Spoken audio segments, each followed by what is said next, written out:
Hello and welcome to one of the biggest occasions of the year, Summerslam 2002. This is the review. It comes to you from Chicago, Illinois, and opens with a tag team championship match. It's the Judgment Day, Finn Balor and Damian Priest, taking on the New Day, Kofi and Big E. But that is not the only people involved in this match, unfortunately.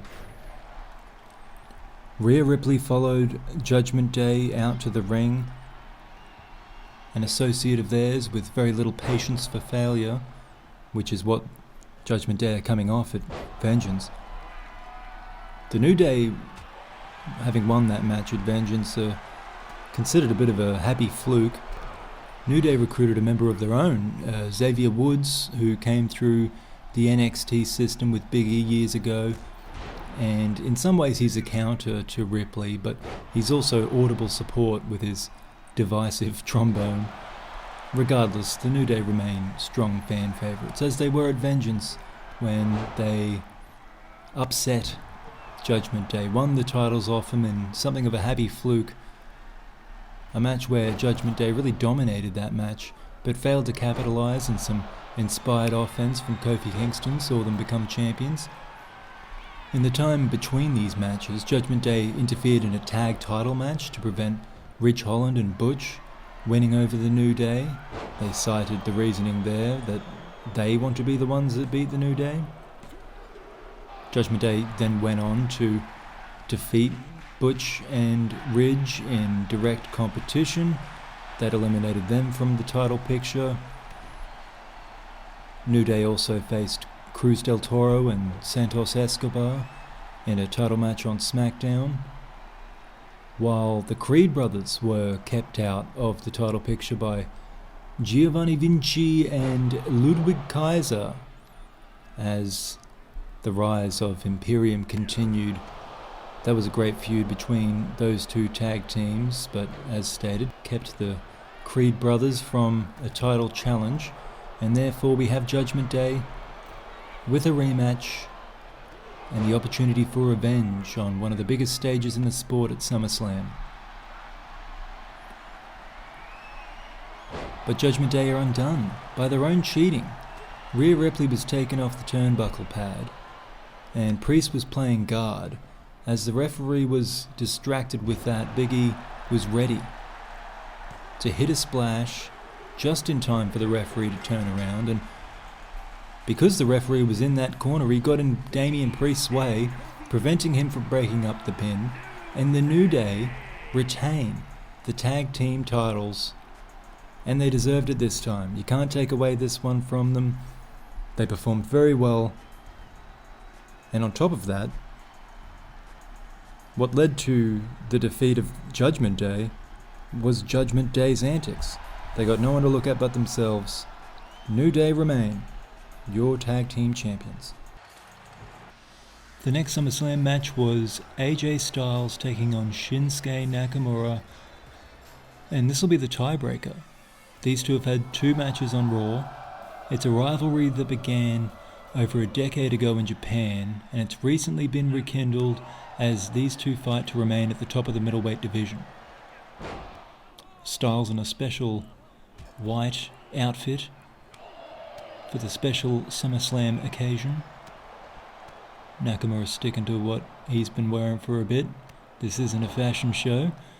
Nakamura revealed weaknesses in the seemingly undefeatable angle in their title match at Vengeance, which Angle won by the skin of his bloodied teeth.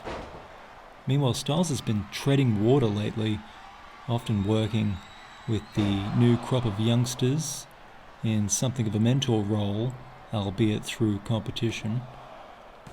Their situations in the rankings, along with their lack of interest in the Money in the Bank competition, saw them become perfect opponents, and it was for the pleasure of the fans, as these two put on a pair of incredible matches on Raw.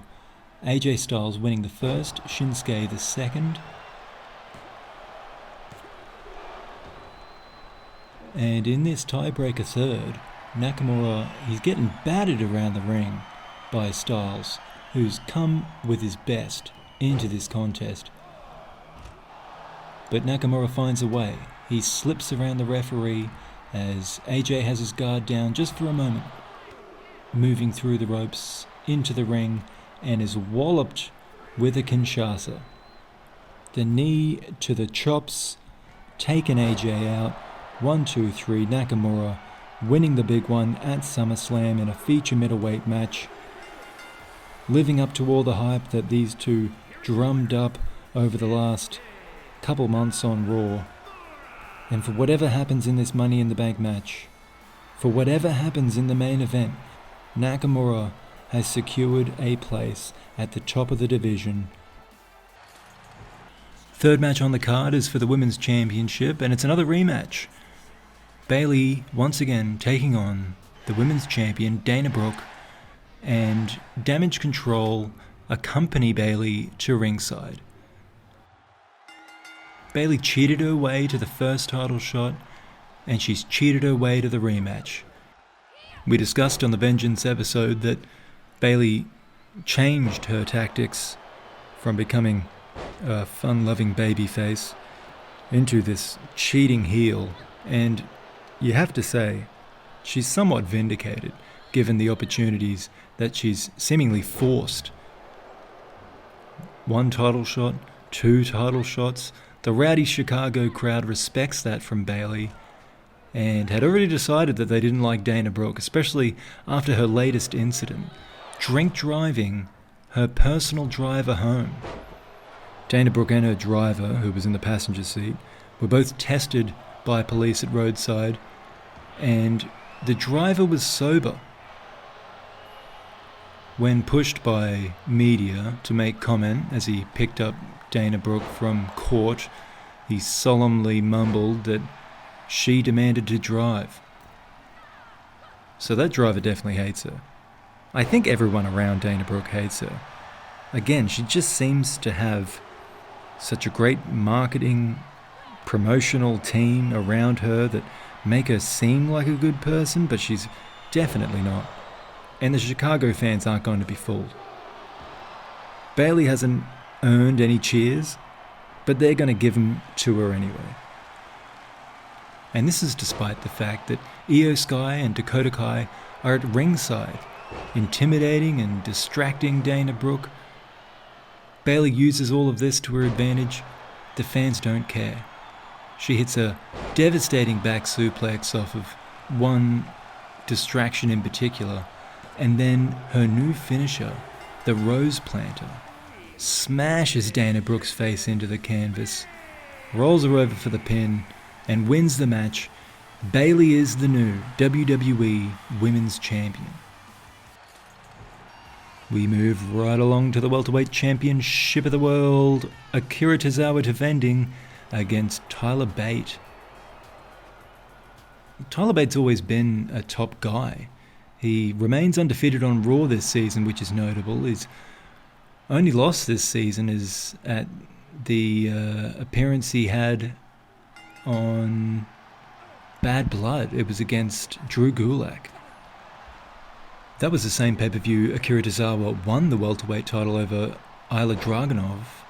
And this match takes place 1 year on from when Bate lost a welterweight title match to Dragunov, who, until Tozawa, was the only welterweight champion in the history of the WWE.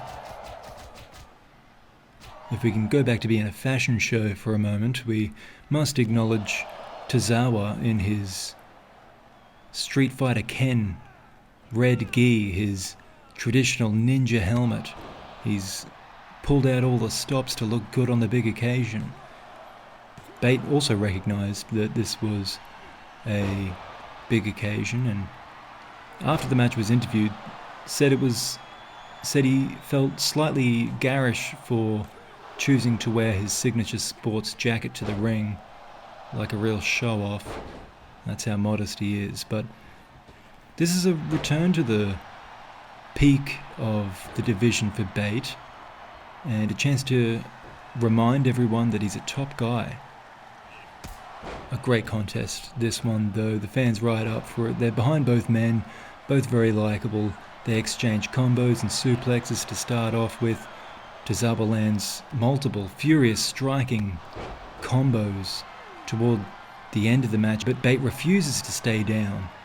He's finally finished with the Dragon Sleeper, peacefully smiling as he lays unconscious in the ring, and Tozawa's reign continues. What a match for the welterweight title. That brings us to the finale of part 1 of SummerSlam, and it's the one we've been building up for the last few weeks.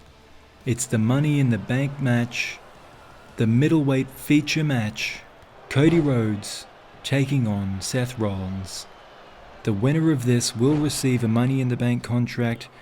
It is a contract that means that at any reasonable time they can cash this in, have a title match against the middleweight champion. It just has to be approved by management. It really is the best opportunity that anyone can have at a title, is to be the Money in the Bank contract holder. And it is certainly the biggest match of Cody Rhodes' young career. Seth Rollins exerts his superior experience, though every one of his strongest attributes are tested in this match. Cody Rhodes really matching him on pretty much all fronts.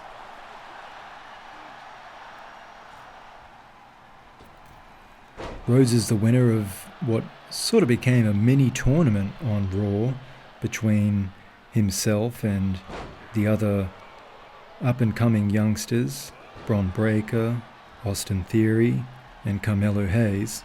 He's stayed quiet in recent weeks. He's come under some pressure from a lot of people around him that are not appreciative of the way he's gotten into the business, into the sport. Having such a famous dad, it seems like he was given advantages that others were not, but you watch this match and it's just undeniable that Cody Rhodes deserves to be here. He's hanging here with Seth Rollins, right at the top of the division, on one of the biggest stages in the sport. And if he were to win this, perhaps he could show even more.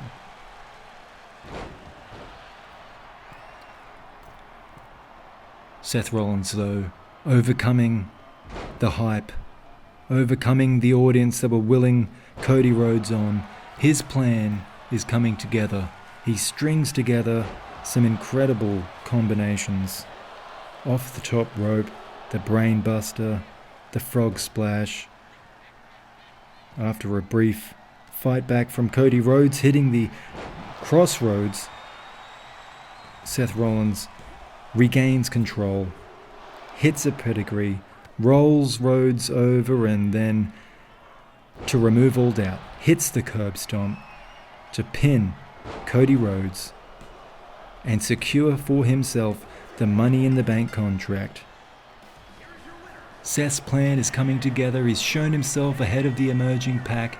He soaks in the jeers, knowing that he's secured his best chance at the middleweight title ever. For what's to come with Seth Rollins, for what's to come with the rest of SummerSlam, check out the next episode. Thank you for watching this one, and until then, have a good one.